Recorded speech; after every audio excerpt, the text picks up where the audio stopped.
March 21, 1918. 4:40 in the morning. The Western Front, near St. Quentin, France. German stormtrooper Joseph Ritter crouches in the pre-dawn darkness, his breath forming clouds in the cold air. Around him, 7 other men wait in absolute silence. They've trained for this moment for months. Ahead, barely visible through the morning fog, lies a British trench. Intelligence reports say 40 men defend that position. Ritter and his squad have 90 seconds to clear it. Not 90 seconds to attack. 90 seconds to clear. Every enemy soldier must be killed or captured. The trench must be secured. And then Ritter's squad must move on to the next objective, because behind them, waves of German infantry are advancing. If Ritter's squad fails, if they bog down in fighting, the entire offensive will stall. Everything depends on speed. Everything depends on the new tactics that have transformed these 8 men into the deadliest infantry soldiers the world has ever seen. At 4:40 a.m., a German artillery barrage opens. But this is not the days-long bombardments of earlier battles. This barrage will last only 5 hours. It targets British artillery positions, headquarters, and communication lines. It deliberately avoids the front-line trenches where Ritter waits. The British soldiers in those trenches will survive the bombardment. But they'll be isolated, unable to call for support, unaware of what's coming. At 9:40 a.m., the barrage lifts. Fog blankets the battlefield, thick enough that visibility is measured in yards. From the British perspective, the sudden silence after 5 hours of shelling is almost worse than the noise. They man their positions, rifles ready, machine guns loaded, waiting for the inevitable infantry assault. They've seen it before. Waves of German soldiers advancing in formation. Easy targets for disciplined rifle fire. But what emerges from the fog is different. Ritter's squad moves fast, staying low, using every shell crater and fold in the ground. They don't advance in lines. They move in small groups, supporting each other. As they close to within 50 yards of the British trench, Ritter raises his hand. His men freeze. Silence. They can hear British voices, nervous conversations, the click of rifle bolts. Then Ritter drops his hand. The assault begins. 2 men rush forward, grenades already in their hands. They're not the stick grenades the British expect. These are specialized Stormtrooper grenades, heavier, more powerful. The grenadiers throw simultaneously, targeting the same section of trench. The explosions are devastating in the confined space. Before the smoke clears, 2 more stormtroopers sprint forward. One carries a flamethrower, a terrifying weapon that shoots liquid fire 40 feet. The other carries an MP-18, a submachine gun capable of firing 400 rounds per minute. The flamethrower operator aims at a dugout entrance and fires. Liquid fire pours into the underground shelter. British soldiers emerge, hands raised, uniforms smoking. The MP-18 gunner sprays the trench, not aiming carefully but suppressing any resistance. His job isn't to kill everyone. His job is to make the British keep their heads down while the assault team moves in. Ritter and 3 more men vault into the trench. They don't move in a group. Each man has a sector of responsibility. They move systematically, grenades in hand, pistols ready. Any British soldier who resists dies. Any British soldier who surrenders is pushed toward the rear and ignored. There's no time for prisoners now. That comes later. 90 seconds after the assault began, the British trench is clear. 40 British soldiers are dead, wounded, or surrendered. Ritter's squad has suffered no casualties. They don't stop to celebrate. Ritter signals, and the squad moves on to the next objective. Behind them, follow-up German infantry move into the captured trench, consolidating the position. But Ritter's men are already gone, ghosts in the fog, hunting the next target. This is the birth of modern infantry warfare. Everything that came after, every commando raid, every special forces operation, every close-quarters battle doctrine, traces its lineage back to this moment. To understand how revolutionary this was, we need to go back to the beginning of the war, to understand just how badly the German army needed something new. August 1914. The German army that invaded France was the most powerful military force in the world. Over 1 million men, superbly trained, equipped with modern weapons, led by officers educated in the finest military academies. They advanced according to the Schlieffen Plan, a strategy that called for a rapid sweep through Belgium and northern France, encircling Paris and forcing French surrender within 6 weeks. The plan nearly worked. By early September, German forces were within 30 miles of Paris. French armies were in retreat. The government prepared to evacuate. But at the Battle of the Marne, French and British forces counterattacked. The German advance stopped. Both sides tried to outflank each other in what became known as the Race to the Sea. By November 1914, continuous trench lines stretched from the Swiss border to the English Channel. 450 miles of fortifications faced each other. And the German army faced a problem it had never anticipated. How do you attack trenches? The answer, in 1914, seemed obvious. Artillery would destroy enemy trenches. Then infantry would advance and occupy the ruins. This had worked in previous wars. Heavy artillery could demolish any fortification given enough time and ammunition. The problem was that World War I trenches weren't like earlier fortifications. They were supported by dugouts, deep underground shelters where soldiers could survive even heavy bombardment. And they were defended by machine guns, weapons that could fire hundreds of rounds per minute. German attacks in 1914 and 1915 followed the pattern. Days of artillery bombardment. Then infantry attacks in formation, soldiers advancing shoulder to shoulder in waves. The theory was that overwhelming numbers would carry the position. Some attacks succeeded initially. German troops would take the first line of trenches. But then they'd run into the second line, or the third.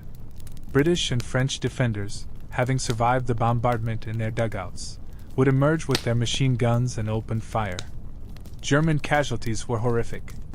The Battle of Ypres in 1914 saw German forces attack British positions repeatedly. Despite enormous bravery and determination, German infantry couldn't break through. The casualties were staggering. Entire regiments of young volunteers, many of them university students who'd enlisted together, were destroyed. The Germans called it the Kindermord bei Ypern, the massacre of the innocents at Ypres. Tens of thousands of young men died trying to storm trenches using tactics that were already obsolete. By 1915, it was clear to junior German officers that something was fundamentally wrong. The attacks weren't working. No amount of artillery seemed sufficient to suppress defenders armed with machine guns in protected positions. And the massed infantry attacks were suicide. Junior officers, the ones actually leading the attacks, began experimenting with different approaches. Small groups instead of waves. Using terrain for cover. Speed and surprise instead of overwhelming force. But these experiments were unofficial, localized. The high command still believed in the power of artillery en masse. One officer who recognized the problem early was Captain Willy Rohr. Rohr was a Prussian officer from an old military family, but he wasn't bound by tradition. He'd been wounded twice leading conventional infantry attacks and had seen the slaughter firsthand. In late 1915, Rohr was given permission to form an experimental unit. Its mission was to develop new assault tactics. Rohr selected volunteers, men who were physically fit, intelligent, and above all, aggressive. He didn't want men who would follow orders mechanically. He wanted men who could think, who could adapt. Rohr's assault detachment, the Sturmbataillon, began intensive training. The training was unlike anything the German army had done before. Instead of drilling in formation, Rohr's men trained in small groups.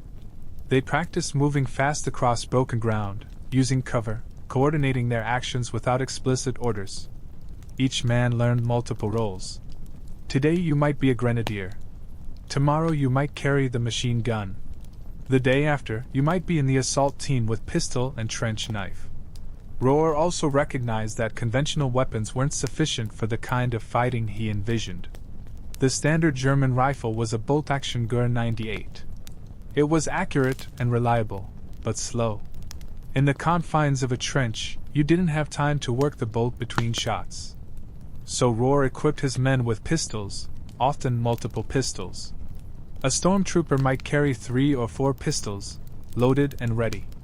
When you ran out of ammunition in one, you dropped it and drew another. Speed was everything. Grenades became the primary weapon of stormtroopers. The standard German stick grenade had a long wooden handle and a relatively small explosive charge. It was designed more for fragmentation effect at range than for use in confined spaces. Rohr's unit developed heavier grenades with larger charges specifically for trench fighting. These could clear a dugout or a section of trench with one blast. Stormtroopers carried dozens of these grenades. A typical soldier might carry 6 or 8. A stormtrooper carried 20 or 30. The most controversial weapons were flamethrowers and poison gas. Flamethrowers were terrifying but dangerous to use. They were heavy, the operator was exposed while firing, and they had limited range. But in the right circumstances, against bunkers or dugouts, they were devastating. Nothing clears a position faster than liquid fire. Rohr's men trained extensively with flamethrowers, learning when and how to use them effectively. Portable gas equipment was also tested. Small canisters of gas could be thrown into enemy positions. The Germans experimented with various chemical agents. Tear gas to disable without killing. Chlorine and phosgene to kill. The goal wasn't necessarily to cause casualties but to force defenders out of protected positions where they could be killed by conventional weapons.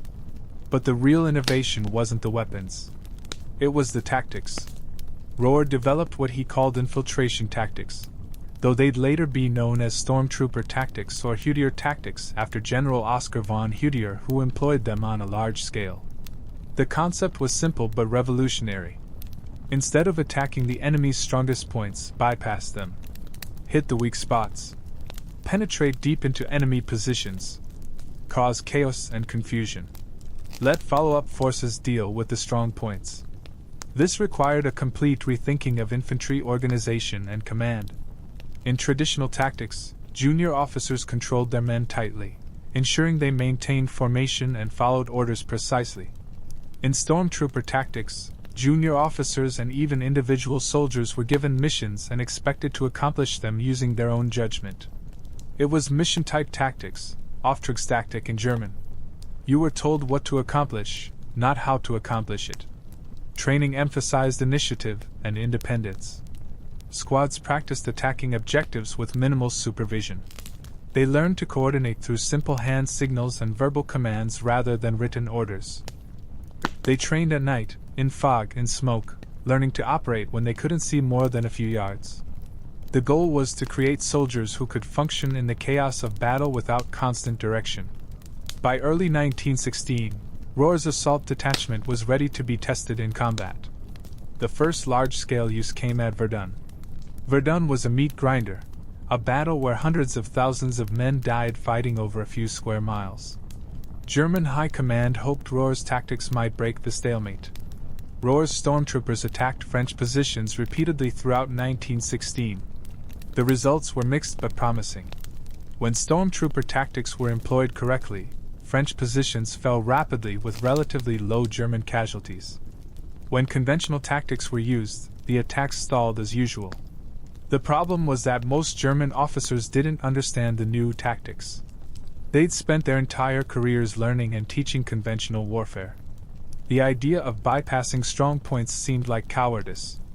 A German officer attacked the enemy, he didn't sneak around him. And the mission-type tactics seemed to undermine military discipline.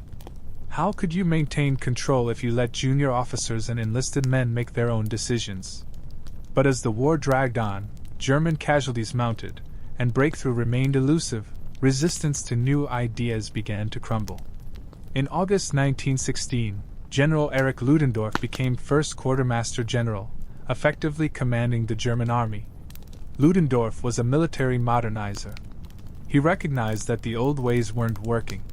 He authorized the expansion of assault units and the widespread training in stormtrooper tactics. By late 1916, every German division on the Western Front had an assault company, about 200 men trained in the new tactics. These men were the elite. They received better rations, better equipment, an exemption from regular trench duty. Their job was to train constantly and to lead attacks when the division went on the offensive. The prestige of being a stormtrooper was enormous. Soldiers competed for selection. It became a mark of honor. The training regimen was brutal. Physical fitness was paramount. Stormtroopers had to be able to move fast while carrying heavy loads. A typical stormtrooper carried 60 to 80 pounds of equipment, grenades, weapons, ammunition, and still had to sprint across broken ground under fire. They trained with assault courses that simulated trench systems. They practiced clearing dugouts, throwing grenades, working as teams. The training emphasized violence of action. Hesitation in an assault got you killed. You had to move fast, hit hard, and keep moving. Weapons training went beyond basic marksmanship. Stormtroopers learned instinctive shooting, engaging targets without using sights, relying on muscle memory and practice. They trained to shoot while moving, while climbing, while crawling. They practiced room clearing, entering dugouts and bunkers with grenades and pistols, dealing with close-range threats instantly. The training was designed to create reflexes, to bypass conscious thought. When you encountered an enemy in a trench, you didn't think about what to do. Your body reacted automatically. Mental conditioning was equally important. Stormtroopers were taught to embrace violence, to see the enemy not as human beings but as obstacles to be removed. This was deliberate psychological preparation. Close-quarters combat is visceral and horrible. Killing a man at a distance with a rifle is one thing. Killing a man at arm's length with a knife or pistol, seeing his face, that's different. Stormtroopers were conditioned to do this without hesitation or remorse. After the war, many stormtroopers struggled with what they'd become. But during the war, it made them terrifyingly effective. Tactical doctrine continued to evolve through 1917. Stormtrooper units tested new formations and techniques in combat. They developed the concept of the assault squad, typically 8 to 10 men with specialized roles. A typical squad had grenadiers who led the assault, throwing grenades to suppress defenders. Wire cutters who cleared obstacles. Light machine gunners who provided covering fire. Riflemen who secured cleared positions. And a squad leader who coordinated the action. Communication within the squad was by sound and signal. Whistles indicated start of assault. Flares marked objectives. Hand signals conveyed simple messages. Verbal commands were short and direct. There was no time for complex instructions. Each man knew his role. The squad functioned almost organically, each member responding to the others, coordinating through practice and instinct rather than explicit commands. The key to stormtrooper success was combined arms at the smallest level. Traditional infantry tactics separated different weapons into different units. Machine guns in their own companies.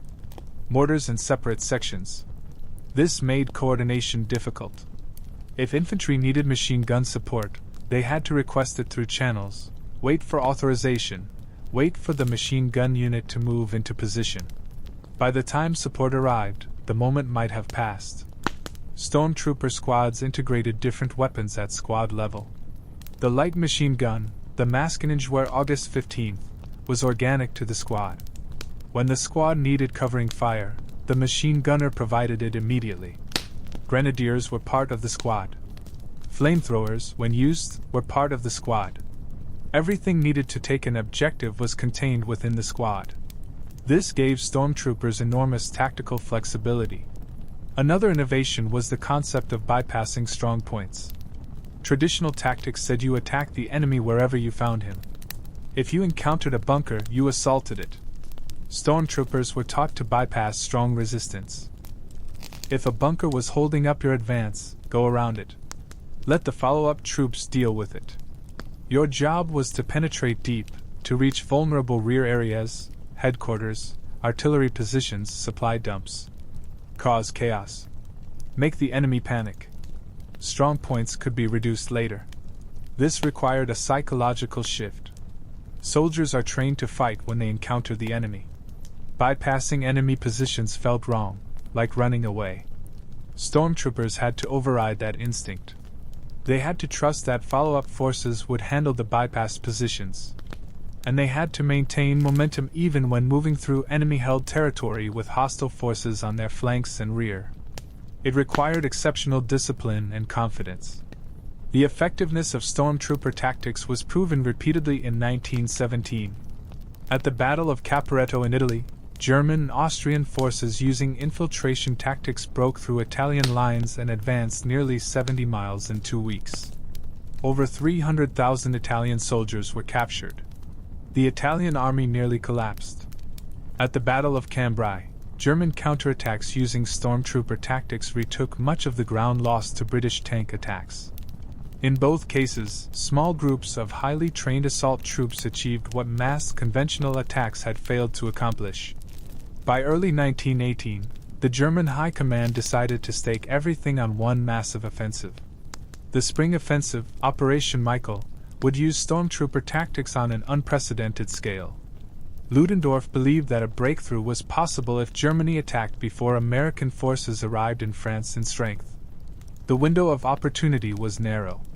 By summer 1918, hundreds of thousands of fresh American troops would be in France. Germany had to win now or face inevitable defeat. The plan was ambitious. 65 German divisions, over 1 million men, would attack on a 40-mile front. The assault would be led by stormtrooper units who would penetrate deep into British lines. Behind them, regular infantry would widen the breach and consolidate captured territory. The goal was to split the British and French armies, drive the British back to the Channel ports, and force Britain to seek peace. It was Germany's last chance to win the war. Preparation was meticulous. Stormtrooper units trained for specific objectives. Scale models of British defenses were built behind German lines. Assault troops practiced attacking these mock defenses until they could do it in the dark. New tactics were refined. Artillery plans were perfected. The bombardment would be short but intense, targeting British artillery, communications, and command posts while leaving front-line trenches relatively intact. This would isolate British defenders, making them vulnerable to infiltration. Joseph Ritter was 23 years old in March 1918. He joined the army in 1915 and fought in conventional infantry units for 2 years. He'd seen the slaughter, lost friends in futile attacks against British trenches. When he was selected for stormtrooper training in late 1917, he jumped at the chance. The training had been the hardest thing he'd ever done, but it had also given him confidence. For the first time since entering the war, he felt like he had a chance of surviving. More than that, he felt like he could make a difference. Ritter's squad was typical of stormtrooper units. 8 men. Their average age was 24. Half had been wounded in conventional fighting and returned to duty. They trained together for 4 months. They knew each other's strengths and weaknesses. They could coordinate in darkness, in fog, and smoke. Each man trusted the others absolutely. In the chaos of battle, that trust was the only constant. The night before the attack, March 20th, Ritter and his squad moved into position. They huddled in a shell crater a few hundred yards behind the front line. No fires were permitted. No smoking. They ate cold rations and tried to sleep. Some men checked their equipment repeatedly. Others wrote letters home, just in case. Ritter cleaned his pistols for the 10th time, a ritual that calmed his nerves. He carried 4 pistols, 2 P-08 Lugers and 2 Mauser C-96s, each fully loaded. He also carried 20 grenades and a trench knife. His load was over 70 pounds, but he'd carried it so many times in training that it felt natural. At 4:40 a.m., the bombardment began. The sound was beyond description. Thousands of German artillery pieces firing simultaneously. The ground shook. Even hundreds of yards behind the lines, the concussion was physical, a pressure in the chest with each shell fired. For 5 hours it continued. Ritter and his men crouched in their crater, listening, waiting. Some prayed. Others were silent, lost in their own thoughts. Fear was universal, but so was determination. They'd trained for this. They were ready. At 9:40 a.m., the barrage lifted. Fog was thick, visibility perhaps 50 yards. Perfect conditions. Ritter looked at his men. They looked back. No words needed. They'd been through this 100 times in training. They knew what to do. Ritter stood, and his squad rose with him. They moved forward into the fog. They crossed no man's land at a steady jog, not running but moving fast, using every bit of cover. The bombardment had torn the landscape but hadn't filled it with bodies like earlier battles. The British had kept their front lines lightly manned, knowing the bombardment was coming. That was good. Fewer defenders in the front meant easier penetration. Ritter's mission was to break through the front line and advance to the British support trenches 1,000 yards beyond. Speed was essential. They encountered the first British position after 5 minutes. A small outpost, perhaps 10 men. Ritter didn't slow. His grenadiers threw 2 grenades into the position. The explosions were sharp cracks in the fog. Ritter and 2 men rushed the position while it was still stunned. 3 British soldiers tried to surrender. Ritter's men pushed them to the ground and kept moving. No time for prisoners. Behind them, follow-up troops would secure the position and collect the prisoners. Ritter's job was to keep going. The main British front-line trench was next. This was the moment Ritter had trained for. 40 defenders, well-armed, in a strong position. But they were isolated, their communications cut by the bombardment, unable to call for artillery support or reinforcements. They were on their own. And Ritter's squad was about to hit them like a thunderbolt. Ritter signaled. His squad spread out, approaching the trench from multiple angles. They moved silently, staying low. At 50 yards, they could hear British voices. The defenders were nervous, talking too much, trying to reassure each other. They knew an attack was coming but didn't know from where or when. Ritter let his squad get into position. Timing was critical. Everyone had to hit simultaneously. Ritter raised his hand. His men froze, eyes on him. Then he dropped his hand. The assault began. 2 grenadiers rushed forward, throwing as they moved. 4 grenades landed in a 10-yard section of trench almost simultaneously. The explosions were enormous. Before the smoke cleared, Hans, the flamethrower operator, was up and moving. He aimed at a dugout entrance and fired. A stream of burning liquid shot 40 feet, pouring into the dugout. British soldiers emerged, screaming, clothes on fire. Heinrich, with the MP-18, sprayed the trench, suppressing any resistance. Ritter and 3 others vaulted into the trench. The training took over. No thought, just action. Ritter went left, pistol in each hand. A British soldier appeared, rifle raised. Ritter shot him twice before conscious thought registered the threat. Another soldier tried to surrender. Ritter pushed past him, leaving him for the follow-up troops. A dugout entrance. Ritter pulled a grenade, armed it, threw it in, kept moving. The explosion behind him. Keep moving. Always keep moving. To his right, Klaus was clearing his sector. Klaus was a butcher's son from Hamburg, built like a bear. He preferred grenades and a trench club to pistols. Ritter saw him corner 2 British soldiers. Klaus didn't hesitate. The club rose and fell twice. Klaus moved on.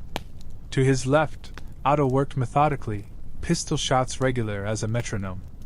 Otto had been a hunter before the war. He never missed. Each shot found a target. British soldiers fell, and Otto advanced. 90 seconds after the assault began, the firing stopped. Ritter looked around. His squad was intact. Not a single casualty. Around them, British soldiers lay dead or wounded. A few had their hands raised, terrified, surrendering. Ritter counted quickly. 38 enemy casualties. His squad had cleared a 40-yard section of trench in 90 seconds. But there was no time to celebrate, or even to catch their breath. Ritter blew his whistle, 2 short blasts. Rally signal. His men converged on him. Quick check. Everyone good? Nods. Ammunition status? Still good.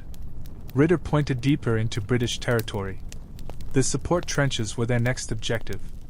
The squad moved out, climbing out of the captured trench. moving through British rear areas while British defenders were still reeling from the assault. Behind Ritter's squad, follow-up German infantry moved into the captured trench. Their job was to consolidate, to widen the breach, to deal with prisoners and bypass strong points. But Ritter's squad was already gone, ghosts in the fog, moving to the next objective. This was the essence of Stormtrooper tactics. Hit hard, hit fast, keep moving. Maintain momentum. Don't get bogged down in fighting. Penetrate deep. Cause chaos. Over the next 6 hours, Ritter's squad would clear 4 more positions. Each assault was similar. Approach unseeing. Strike simultaneously from multiple directions. Overwhelm through speed and violence. Accept surrender but don't stop to process prisoners. Keep moving. By mid-afternoon, Ritter's squad had penetrated 4 miles into British territory, deeper than any German advance since 1914. Across the 40-mile front, similar stories were playing out. Stormtrooper units, thousands of them, were tearing through British defenses. British soldiers, isolated and unable to coordinate a defense, surrendered in droves or were bypassed and left for follow-up forces. The British Fifth Army was collapsing. German forces advanced faster than anyone had thought possible. Ludendorff's gamble seemed to be paying off. But there were problems. The rapid advance created logistical nightmares. German artillery couldn't keep up with the advancing infantry. Supply lines stretched thin. Stormtrooper units, designed for short, sharp attacks, were being used for sustained operations. They were exhausted. And crucially, the follow-up troops weren't trained in the new tactics. They advanced more slowly, unable to maintain the momentum the stormtroopers had created. By the end of March 21st, German forces had advanced 12 miles in some sectors. It was the most successful single day of offensive operations on the Western Front since 1914. Over 20,000 British soldiers had been captured. Entire divisions had been shattered. But the breakthrough that Ludendorff hoped for hadn't materialized. British defenses, though battered, hadn't collapsed entirely. And German forces were outrunning their supplies. Ritter and his squad spent the night of March 21st in a captured British position. They were exhausted, having been in continuous action for 16 hours. Around them, other stormtroopers tried to rest. Food was scarce. They ate British rations scavenged from captured positions. Ammunition was running low. Some men had fired all their grenades and resupplied from British stocks. The exhilaration of the morning had given way to exhaustion and unease. They'd advanced so far, so fast. But where was the rest of the army? Where were the supplies? Where was the artillery support? The spring offensive would continue for months. German forces would make significant gains, advancing up to 40 miles in some areas. But they never achieved the breakthrough Ludendorff wanted. British and French forces bent but didn't break. And as spring turned to summer, American forces arrived in increasing numbers. By July, the Germans were exhausted, their best troops depleted. The Allies counterattacked. The Germans fell back. By August, it was clear Germany had lost. But the legacy of the stormtroopers endured. The tactics they pioneered, the infiltration methods, the small unit coordination, the emphasis on speed and initiative, all of this became foundational to modern infantry warfare. After the war, military theorists from every nation studied German stormtrooper tactics. The lessons were incorporated into new doctrines. The British and Americans developed their own versions. Commando units, ranger battalions, special forces, all traced their lineage to German stormtroopers. The emphasis on small unit leadership, on mission-type tactics, on speed and surprise became standard. Close-quarters battle techniques, room clearing, hostage rescue, modern SWAT tactics, all evolved from principles first developed by Willy Rohr and his men. The Germans themselves took the lessons forward. In the interwar period, the German army remained relatively small due to Versailles Treaty restrictions. But they trained intensively in stormtrooper tactics. When World War II began, German infantry were the most tactically sophisticated in the world. The Blitzkrieg, though it emphasized tanks and aircraft, relied fundamentally on infiltration tactics at the infantry level. German infantry in 1939 operated using principles developed in 1915 to 1918. The Soviet Union studied German tactics obsessively. Soviet military theorists recognized that stormtrooper methods were revolutionary. They incorporated them into Soviet doctrine, adapting them for mass armies. During World War II, Soviet assault troops used tactics directly descended from German stormtroopers. After the war, these tactics spread to communist forces worldwide. Vietnamese soldiers fighting French and later Americans used infiltration tactics. So did Chinese forces in Korea. In the post-war period, special operations forces became increasingly important. Navy SEALs, British SAS, Israeli commandos, Russian Spetsnaz, all of these elite units used tactics that Ritter and his squad would recognize. The emphasis on small teams, specialized training, violence of action, speed, surprise, these are stormtrooper principles. Modern close-quarters battle techniques, clearing buildings and rooms, are direct descendants of trench clearing methods developed in 1915 to 1918. Even the weapons evolved directly from stormtrooper equipment. The submachine gun, pioneered with the MP-18, became standard for close-quarters combat. Every military force developed their own versions. The Thompson submachine gun used by American forces in World War II. The Soviet PPSH-41. The British Sten gun. Modern submachine guns and assault rifles serve the same role the MP-18 served for stormtroopers, providing high-volume close-range firepower. Grenades remain a primary weapon for clearing confined spaces. Modern flashbang grenades serve the same purpose as the concussion grenades stormtroopers used, stunning and disorienting defenders before assault teams enter. Breaching charges, used to blow open doors and walls, are direct descendants of the heavy demolition charges stormtroopers used against bunkers and fortified positions. The tactical radios that modern infantry take for granted allow squad-level coordination that stormtroopers could only dream of. But the fundamental principle remains the same. Small units operating independently, coordinating their actions, supporting each other, achieving mission objectives without constant supervision from higher command.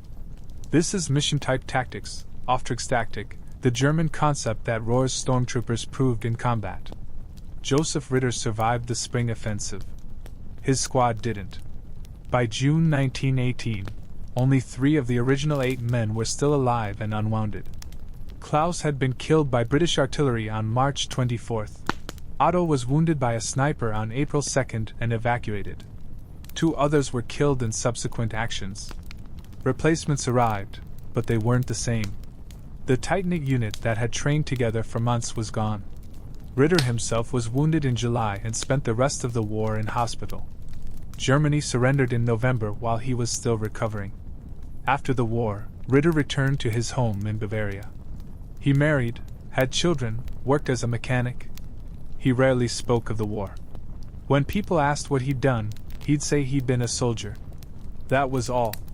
The memories were too intense, too complicated. Pride and horror mixed together. He'd been part of something revolutionary. He'd survived when so many hadn't. But the cost had been enormous. Willy Rohr, the father of stormtrooper tactics, was killed in action in August 1918, leading his men in one final assault. He was 43 years old. His innovations had transformed infantry warfare, but he didn't live to see the full impact of what he'd created. Today, his name is largely forgotten outside military history circles. But his legacy lives on every time a special operations team clears a building, every time infantry use small unit tactics to accomplish a mission, every time soldiers are trusted to use their initiative rather than simply following orders.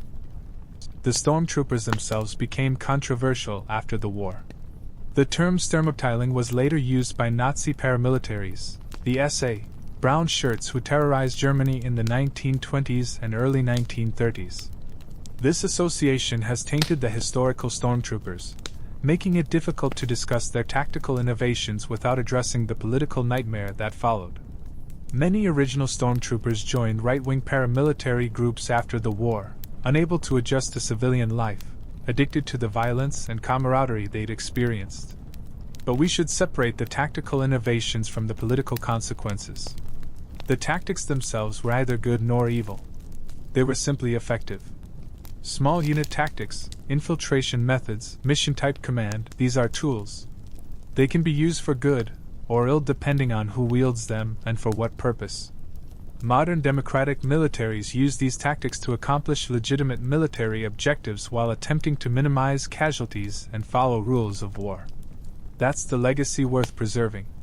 The fundamental lesson of Stormtrooper tactics is that quality can overcome quantity, that training and initiative matter more than numbers, that small groups of well-trained, well-led soldiers can accomplish what masses of poorly trained soldiers cannot. This lesson has been relearned many times. The Spartans at Thermopylae, British longbowmen at Agincourt, Finnish soldiers against the Soviets in 1939. In each case, smaller forces using superior tactics defeated larger forces using conventional methods. The 90 seconds that Ritter and his squad spent clearing that British trench on March 21, 1918, represent more than just one small action in one battle.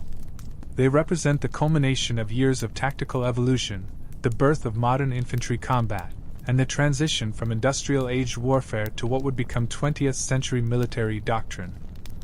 Before Stormtrooper tactics, infantry warfare was essentially unchanged since the Napoleonic era. Soldiers advanced in formation, following orders from officers, executing predetermined plans. Individual initiative was discouraged. Soldiers were expected to be disciplined, obedient, brave. But they weren't expected to think. Officers did the thinking. Enlisted men did the dying. Stormtrooper tactics inverted this model. Junior officers and even enlisted men were given objectives and expected to accomplish them using their own judgment.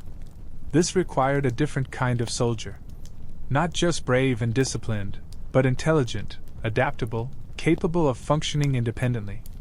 It required officers willing to trust their men, to give up some control in exchange for greater effectiveness. For armies built on rigid hierarchy and strict discipline, this was revolutionary.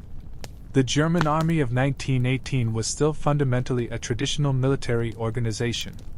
Stormtroopers were the exception, not the rule. Most German infantry still fought using conventional tactics. But the success of Stormtrooper units proved that a different approach was possible. After the war, forward-thinking military theorists recognized that the future belonged to forces organized around Stormtrooper principles. The interwar period saw intensive study of World War I tactics. Every major military analyzed what had worked and what hadn't. The lessons of Stormtrooper warfare were clear. Small, highly trained units using speed and surprise could accomplish what mass formations could not. Infantry needed to be mobile, flexible, capable of independent action. Communication and coordination at the lowest levels were essential. Heavy weapons needed to be integrated into infantry units, not kept in separate specialized units. Different nations applied these lessons differently. The German army, restricted by the Versailles Treaty to 100,000 men, couldn't build a mass army. Instead, they built a small, highly trained force where every soldier received training equivalent to stormtroopers. When Germany rearmed in the 1930s, this small professional army became the cadre for expansion. German infantry in 1939 were tactically superior to any other force in Europe because they'd been trained in stormtrooper methods. The Soviet Union took a different approach. Soviet theorists recognized the value of stormtrooper tactics, but had to apply them to mass armies of millions of soldiers. They couldn't give every soldier stormtrooper-level training. Instead, they created specialized assault units within larger formations. These guards units received better training and equipment, and were used as breakthrough forces, much like stormtroopers had been used. Regular infantry followed, consolidating and widening breaches. Western democracies were slower to adapt. Britain and France, having won the war, were less inclined to change their methods. They'd defeated Germany using conventional tactics, they reasoned, so why change? This complacency would cost them dearly in 1940 when German forces using updated stormtrooper tactics, combined with tanks and aircraft, defeated French and British armies in 6 weeks. The United States, which had entered World War I late and fought for only 19 months, studied German tactics carefully. American military theorists recognized that stormtrooper methods represented the future.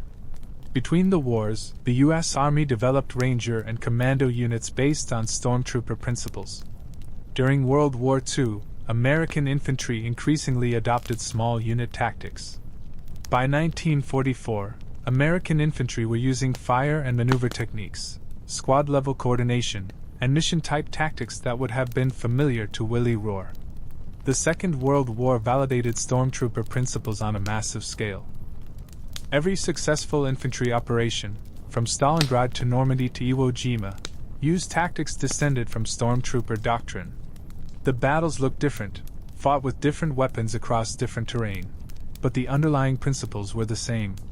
Speed, surprise, small unit coordination, violence of action, bypassing strong points, maintaining momentum. These were stormtrooper concepts applied at divisional and corps level. Post-war, as warfare evolved, stormtrooper tactics became even more relevant. Guerrilla warfare, counterinsurgency, special operations, all relied on principles first developed in the trenches of World War I. Small teams operating independently in hostile territory, accomplishing specific missions through speed and surprise rather than overwhelming force. This was stormtrooper warfare adapted to new contexts. Modern special operations forces are the direct descendants of World War I stormtroopers. Navy SEALs conducting hostage rescue operations in Somalia. British SAS assaulting terrorist positions in Northern Ireland. Israeli commandos raiding Entebbe. Russian Spetsnaz in Chechnya. All of these operations use tactics and techniques pioneered by German assault troops in 1915 to 1918. The weapons are more sophisticated. The training is more extensive. The operational environment is more complex. But the fundamental approach is unchanged. Even conventional infantry today operate using stormtrooper principles. Modern infantry squads are organized around fire teams, small groups of 4 to 5 soldiers who can operate independently. Each squad has a mix of weapons, riflemen, machine gunners, grenadiers, integrated at the lowest level. Squad leaders are trained to make independent decisions, to accomplish missions using their own judgment. This is exactly the model Willy Rohr developed over a century ago. The technological changes have been enormous. Modern infantry have radios that allow instant communication across vast distances. Night vision devices that turn darkness into day. GPS that provides precise location information. Body armor that protects against small arms fire. Drones that provide overhead surveillance. Precision weapons that can engage targets at ranges stormtroopers couldn't imagine. But these are tools. The tactics that employ these tools are descended directly from stormtrooper methods. Close-quarters battle techniques, used by military and law enforcement worldwide, are refined versions of trench-clearing methods. The room-clearing techniques taught to every infantry soldier: enter quickly, dominate the space, neutralize threats, secure the room, are direct descendants of the dugout-clearing techniques stormtroopers developed. Modern breaching methods, using explosives or mechanical tools to force entry, evolved from stormtrooper demolition techniques. Flashbang grenades serve the same role as the concussion grenades stormtroopers used to stun defenders before assault. The concept of combined arms at the tactical level, integrating different capabilities within small units, comes from stormtrooper organization. Modern infantry squads have automatic weapons, grenade launchers, anti-tank weapons, all organic to the squad. This gives squad leaders tremendous tactical flexibility, the ability to respond to different threats without requesting support from higher headquarters. Stormtrooper squads operated the same way, carrying everything they needed to accomplish their missions. Mission-type tactics, Auftragstactik, has become NATO standard. Officers at all levels are taught to give subordinates missions, not detailed instructions. Junior officers and NCOs are expected to use their initiative to accomplish objectives. This requires trust, the willingness of senior officers to allow subordinates to make mistakes and learn from them. It's the opposite of micromanagement. And it's far more effective in the chaos and uncertainty of combat. The psychological conditioning that stormtroopers underwent, learning to function in high-stress environments, to make rapid decisions under pressure, to continue operating when afraid, has become standard in military training. Modern combat training emphasizes stress inoculation, exposing soldiers to realistic combat conditions so they learn to function despite fear and confusion. Stormtroopers pioneered this approach, training under conditions that simulated combat as closely as possible. Even the emphasis on physical fitness comes from stormtrooper tradition. Stormtroopers had to be in peak physical condition to perform their missions. They carried heavy loads, moved fast, fought at close quarters. Physical weakness meant death. Modern special operations selection courses are designed to test the same qualities stormtroopers needed: endurance, strength, mental resilience, the ability to function when exhausted and afraid. The legacy extends beyond military applications. Law enforcement SWAT teams use tactics and techniques derived from military close-quarters battle doctrine, which in turn derives from stormtrooper methods. Hostage rescue teams train in room clearing, dynamic entry, precision shooting at close range. Security forces protecting high-value individuals use small team tactics to accomplish missions in potentially hostile environments. All of this traces back to principles developed in the trenches. Today, over a century after Willy Rohr formed his assault detachment, his innovations are so thoroughly integrated into military thinking that they're simply how warfare is done. Junior officers and NCOs are expected to show initiative. Small units operate independently. Speed and surprise are valued over mass. These concepts seem obvious now, but in 1915, they were revolutionary. Entire military establishments resisted them. Traditionalists argued they would undermine discipline and lead to chaos. Rohr and the stormtroopers proved the traditionalists wrong. They demonstrated that well-trained, well-led soldiers could be trusted with independence and would use it effectively. They showed that small units, properly organized and equipped, could accomplish what mass formations could not. They proved that speed and surprise were more valuable than overwhelming numbers. These lessons, bought with blood in the trenches of World War I, remain valid today. Joseph Ritter, if he had lived to see modern warfare, would recognize the tactics even if the technology was alien. The emphasis on small unit coordination, the importance of speed and surprise, the integration of different weapons at squad level, the trust in junior leaders to make decisions, all of this would be familiar. The 90 seconds his squad spent clearing that trench in 1918 demonstrated principles that remain fundamental to infantry combat. The weapons have changed. Soldiers today carry rifles that can engage targets at ranges impossible in 1918. They have night vision, thermal imaging, GPS, satellite communications. Body armor stops bullets that would have killed stormtroopers. Helicopters provide mobility that stormtroopers couldn't imagine. Drones give overhead surveillance that would have seemed like magic. But the basic tactical principles, how small units coordinate to accomplish missions, haven't changed. This is the true legacy of the stormtroopers. Not the specific techniques, which have evolved with technology, but the underlying principles. That well-trained soldiers can be trusted with independence.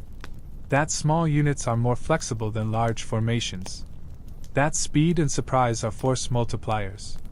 That violence of action, hitting hard and fast, is more effective than methodical approaches. That junior leaders need initiative and judgment, not just obedience. These principles seem obvious now. But they weren't obvious in 1915. They had to be learned through trial and error, through experimentation and innovation, through the courage of officers like Willy Rohr who were willing to challenge conventional wisdom. And they had to be proven in the crucible of combat by soldiers like Joseph Ritter and his squad, men who put their lives on the line to test new ideas. The 90 seconds it took to clear that British trench were the culmination of years of development. Countless hours of training. Multiple iterations of tactics and techniques. Trial and error in combat. Lessons learned from success and failure. By March 21, 1918, Stormtrooper tactics had been refined to a level of effectiveness never before achieved in infantry warfare. What Ritter's squad accomplished that morning represented the state of the art in military tactics. That state of the art has evolved, but the fundamentals remain. Modern infantry tactics are more sophisticated, adapted to different weapons and different environments. But they build on the foundation stormtroopers established. Every infantry squad conducting operations today, whether in combat or training, uses methods descended from stormtrooper doctrine. They might not know the history. They might never have heard of Willy Rohr or Joseph Ritter. But they're carrying on a tradition that began over a century ago in the trenches of World War I. The cost was enormous. Stormtroopers suffered disproportionate casualties. They were always in the most dangerous positions, leading attacks, taking the most risks. Many units had casualty rates exceeding 50%. These were among the best soldiers Germany had, highly trained, experienced, motivated. Their loss was catastrophic for the German army. By the summer of 1918, many stormtrooper units had been so depleted that they ceased to function as elite forces. The spring offensive burned through Germany's tactical reserves, the soldiers who could have trained the next generation. After the war, many surviving stormtroopers struggled to adapt to civilian life. They'd been trained for violence, conditioned to see the world in terms of enemies to be eliminated. The skills that made them effective in combat, aggression, decisiveness, the ability to kill without hesitation, were liabilities in peacetime. Some became police officers or security guards, finding roles where their skills were useful. Others joined paramilitary organizations, unable to let go of military life. Too many ended up unemployed, alcoholic, traumatized by what they'd experienced, and unable to talk about it. The German government did little to help them. Germany after World War I was in chaos, the economy collapsing, political violence endemic.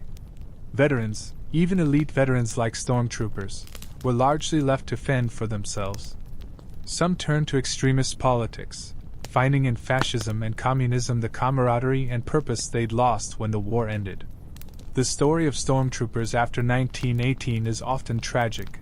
Men who'd sacrificed everything for their country, discarded when they were no longer useful. But the tactical legacy endures. Every military in the world studies stormtrooper tactics. War colleges teach courses on World War I tactical evolution. Military historians analyze the development of infiltration methods. Modern infantry officers learn about stormtrooper organization and techniques as part of their professional education. The lessons of 1915 to 1918 remain relevant because the fundamental challenges of infantry combat haven't changed. How do you close with and destroy the enemy while minimizing your own casualties? How do you coordinate small units in the chaos of battle? How do you maintain momentum in the attack? These questions preoccupied stormtrooper developers.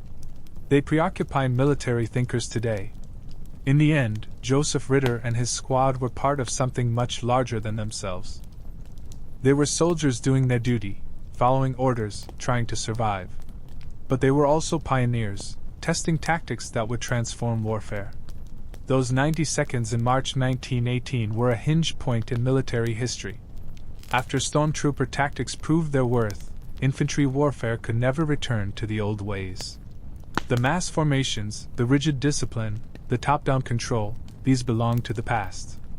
The future belonged to small units, flexible tactics, and junior leader initiative. Today, when special operations teams conduct missions in hostile territory, when infantry squads clear buildings in urban combat, when soldiers coordinate complex operations with minimal supervision, they're using methods pioneered by German stormtroopers over a century ago. The weapons are different. The technology has advanced beyond recognition. But the principles remain. Speed, surprise, violence of action, small unit coordination, mission-type tactics. These are the legacy of Willy Rohr and the men he trained. These are the lessons Joseph Ritter and his squad proved in 90 seconds of intense combat on a foggy morning in March 1918. Their story deserves to be remembered. Not to glorify war, which is always horrible regardless of how skillfully it's waged, but to understand how warfare evolved, how tactics developed, how the methods that modern militaries use came to be. The stormtroopers changed infantry warfare forever. Their legacy lives on every time soldiers use small unit tactics to accomplish a mission. Every time initiative triumphs over rigid adherence to orders. Every time speed and surprise overcome superior numbers. That's the legacy of those 90 seconds. That's why Joseph Ritter's story matters. That's why the Stormtroopers, despite the horrors of the war they fought and the tragedy of what came after, deserve to be studied and remembered. The principles they established, bought with blood and suffering, remain valid. In a world where warfare continues to evolve, where new technologies constantly emerge, the fundamentals of infantry combat remain surprisingly constant. Small groups of well-trained soldiers, working together, using speed and surprise, accomplishing missions through skill and initiative rather than brute force. This is the essence of modern infantry warfare. This is the legacy of the Stormtroopers. And this is why, over a century later, we still study those 90 seconds in March 1918 when Joseph Ritter and his squad showed the world how modern infantry combat would be fought.